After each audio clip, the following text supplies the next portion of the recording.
And welcome everyone to Citizens Climate University. We'll also have the wonderful Eve Simmons on.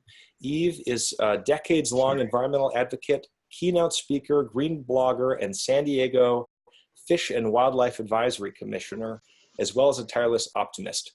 She's lectured throughout Southern California and serves as a congressional and Senate liaison for Citizens Climate Lobby. And she's really hoping tonight, as well as with all of her presentations, to impart knowledge for the world's top scientists and institutions with humor, solutions, and hope for a sustainable environment. Thanks so much for being on the call as well, Eve. We're so honored to have you. Okay. Hello, everybody.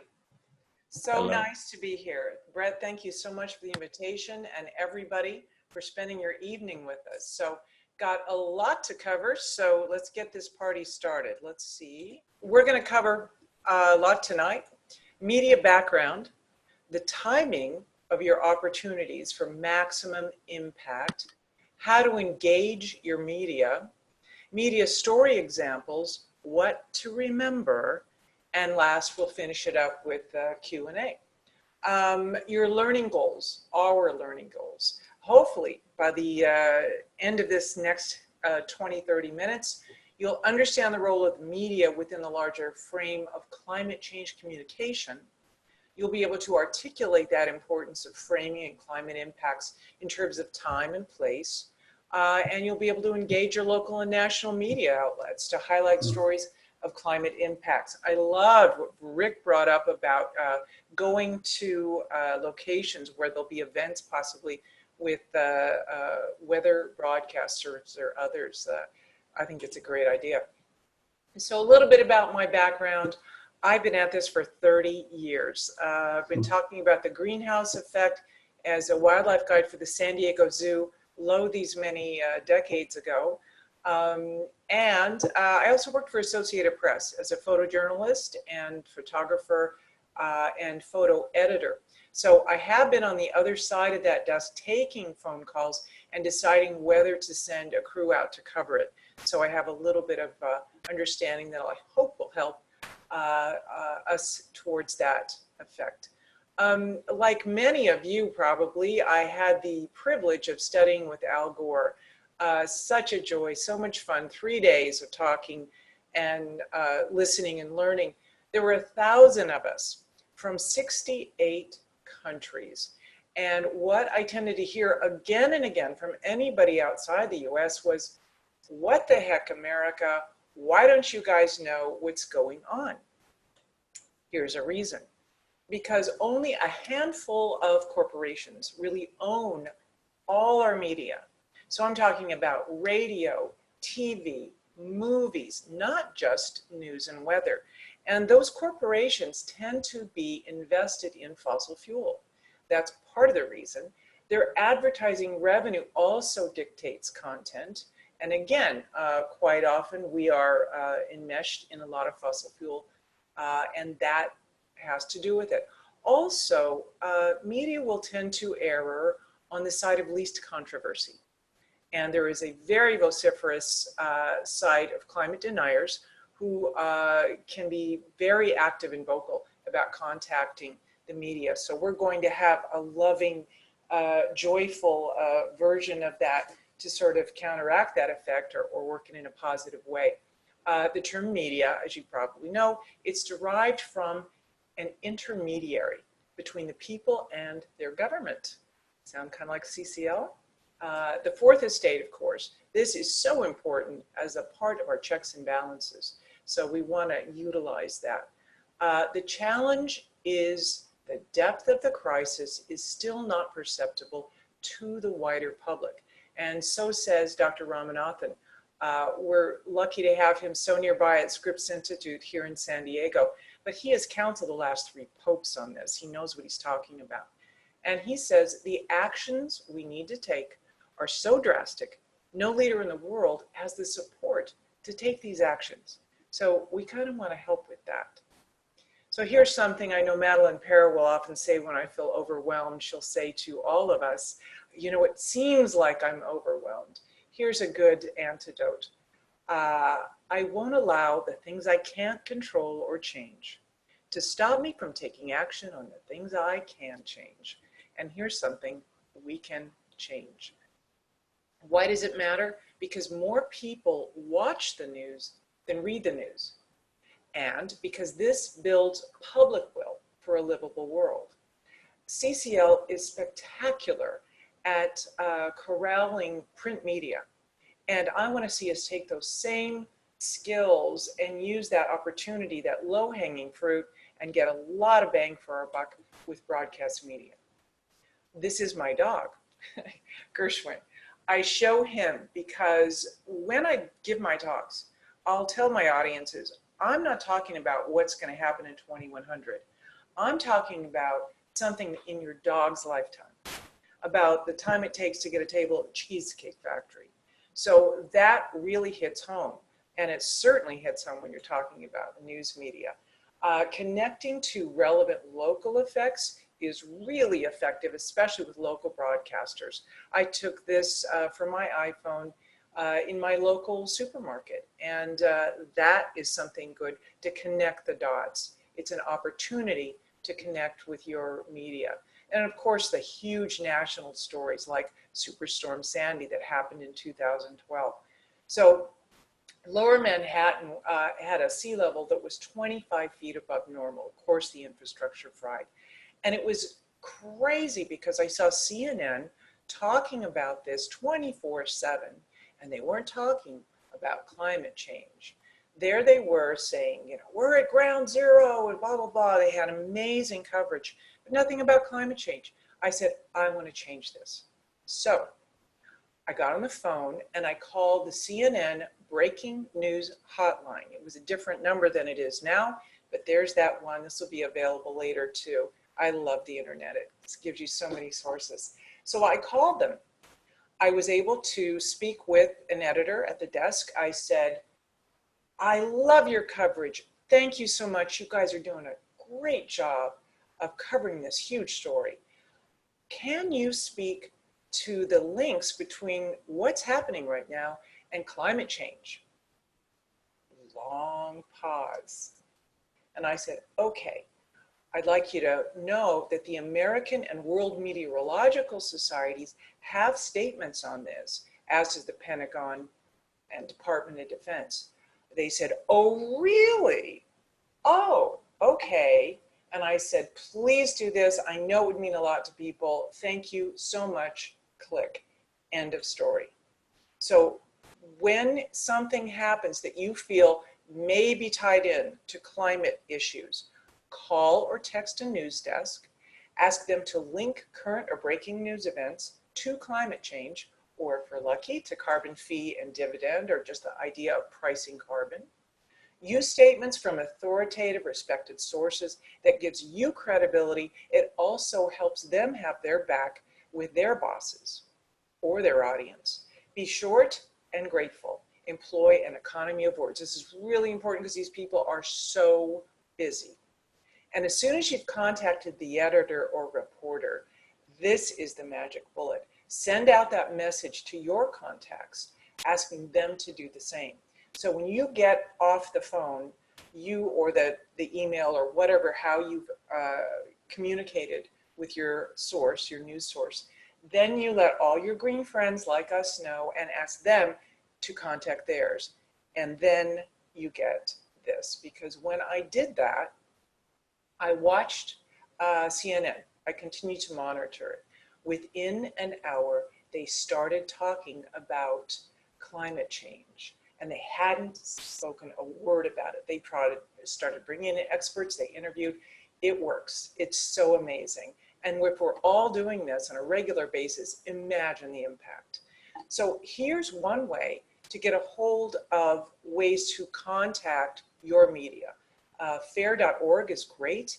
It's Fairness and Accuracy in Reporting. They have a killer list. There are others too. Some you may find are out of date when you go on the internet, but pretty soon you'll find it. You can also Facebook these people, tweet them, romance them when you can. And so think about anchors and correspondents. Think about things like economics too, like for instance, Kai Rizdal on NPR Marketplace, or your weather people, human interest stories like Steve Hartman on 60 or on ABC, or pardon me, CBS. So here's just some ideas. 60 Minutes, HBO's Vice News and Vice, spectacular content there. All the normal, usual characters that you'd expect. MSNBC, Fox News, oh yeah, definitely. Local anchors and reporters. I'm going to play a short clip. I've got two of them actually. Here's one from CBS News covering climate change without saying climate change. This can be a bit frustrating. Here we go. It's about 2 minutes. The storms are rolling again through Texas. Tonight they are hoping it is not the hail they have been through already. Here's Omar Villafranca. The hail looked like torpedoes being shot into this backyard pool in Wiley, Texas. And in surrounding homes, balls of ice being blown by 70-mile-an-hour winds smashed through windows, leaving entire neighborhoods looking like this. Tim Taylor couldn't believe the damage to his home. That's more glass falling. Cars in parking lots and driveways took a pounding too. Jamie Doggett's new truck now needs a back window. It was scary. It was definitely intense for a while. Baseball-sized hail forced Stephanie Myatt to ride out the storm with her 4 kids inside this closet. Normally for storms, we grab the helmets for the kids and we grab shoes for everyone, but we didn't have time to do that. Since January, there have been 188 hailstorms across Texas, compared to 82 last year. 30 of this year's storms have produced hail 2 inches or larger. A March 16th storm caused $600 million in damage. 7 days later, hail caused $700 million in damage. Meteorologist Tom Bradshaw. As we go into the latter half of April and certainly May, we can very well see additional storms on this scale. Bradshaw says it's just been an unlucky year. For the last month, over Texas, there has been a perfect mix of moist air and instability in the atmosphere, keeping the hail suspended in the clouds for a longer period of time, allowing them to grow larger before falling. This is really, really unusual. Yeah. So this might drive you crazy. You're going, but say it, please, please, please say it. And they don't. So let's see if we can get to the next one, if this will work. I have to pull it out. There we go. And here's something you're going to love. We joined up with Tom Boatner, who, after 30 years on the fire line, became Chief of Fire Operations for the federal government. A fire of this size and this intensity in this country would have been extremely rare 15, 20 years ago. They're commonplace these days. 10 years ago, a big fire was what? 10 years ago, if you had a 100,000-acre fire, you were talking about a huge fire. And if we had 1 or 2 of those a year, that was probably unusual. Now we talk about 200,000-acre fires like it's just another day at the office. It's been a huge change. You know what? It's hotter than hell right here. It's getting pretty damn high. Whoa. It is something. So you can imagine the challenge for young men and women with hand tools like this to come up here and try to put out a fire like this. We wondered whether Boatner thought one of the factors might be climate change.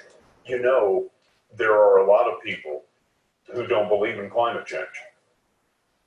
You won't find them on the fire line in the American West anymore because we've had climate change beat into us over the last 10 or 15 years. We know what we're seeing, and we're dealing with a period of climate in terms of temperature and humidity and drought that's different than anything people have seen in our lifetimes. Oh, yeah. Oh, yeah. That was amazing. And so when something like that happens, what do? We contact them and we thank them for their coverage of that story. And that will help to get more like it. So that's a really, really important thing to do. This is just really a CCO playbook, totally. Here's an idea. On February 5th of every year, National Weather Person's Day.